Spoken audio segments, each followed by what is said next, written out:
Profil Komjen Agus Andrianto, Kabareskrim penerus Listio Sigit kena lemparan isu aliran dana tambang ilegal. Kabareskrim Polri Komjen Agus Andrianto menepis tudingan menerima uang suap dari tambang ilegal di Kalimantan Timur. Hal ini bermula dari pernyataan Hendra Kurniawan, tersangka kasus pembunuhan Brigadir J yang mengungkap adanya laporan dugaan keterlibatan Agus Andrianto dalam tambang ilegal di Kalimantan Timur.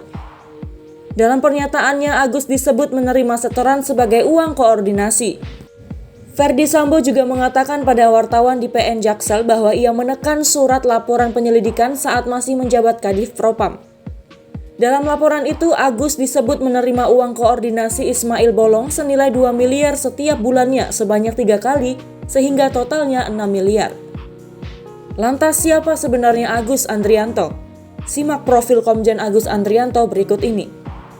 Agus Andrianto lahir pada 16 Februari 1967 di Blora, Jawa Tengah. Ia punya rekam jejak mumpuni di bidang research, yakni bidang kepolisian yang bertugas mencari informasi rahasia. Agus merupakan lulusan Akademi Kepolisian tahun 1989 yang mengawali karir kepolisian sebagai perwira Samapta di Polres Dairi, Sumatera Utara pada tahun 1990. 2 tahun berselang, tepatnya pada 1996, Agus Andrianto diangkat menjadi Kapolsek Sumbul, Sumatera Utara. Sejak saat itu, jabatan Agus Andrianto terus meningkat dan sempat berpindah-pindah tempat. Ia tercatat pernah menjabat sebagai Kasat Sers Poltabes Medan pada 1999, Perwira Menengah Polda Jatim pada 2005, sampai jadi Kabak Reserse Mobile Biro Pembinaan Operasi Bareskrim pada 2011.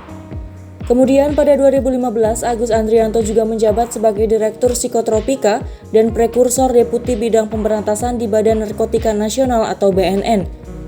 Ia kemudian menjadi Kepala Bahan Pemeliharaan Keamanan Polri pada 2019, sebelum akhirnya dilantik sebagai Kabareskrim pada 24 Februari 2021. Posisi Kabareskrim sempat mengalami kekosongan selama 1 bulan sebelum dijabat oleh Agus Andrianto. Sebelumnya jabatan itu diduduki oleh Jenderal Listio Sigit Prabowo yang kemudian dilantik oleh Presiden Joko Widodo sebagai Kapolri pada 27 Januari 2021. Agus Andrianto menyebut pernyataan Hendra Kurniawan yang merupakan mantan Karopaminal Divpropam Polri itu hanyalah pengalihan isu. Ia malah balik menuduh mereka yang terlibat suap. Jangan-jangan mereka yang terima, dengan tidak teruskan masalah lempar batu untuk alihkan isu, kata Agus saat dimintai konfirmasi pada Jumat 25 November 2022. Agus Andrianto lalu menyebut keterangan saja tidak cukup untuk membuktikan ia benar terlibat atau tidak. Ia berbicara soal integritas Ferdi Sambo dan Hendra Kurniawan. Keterangan saja tidak cukup.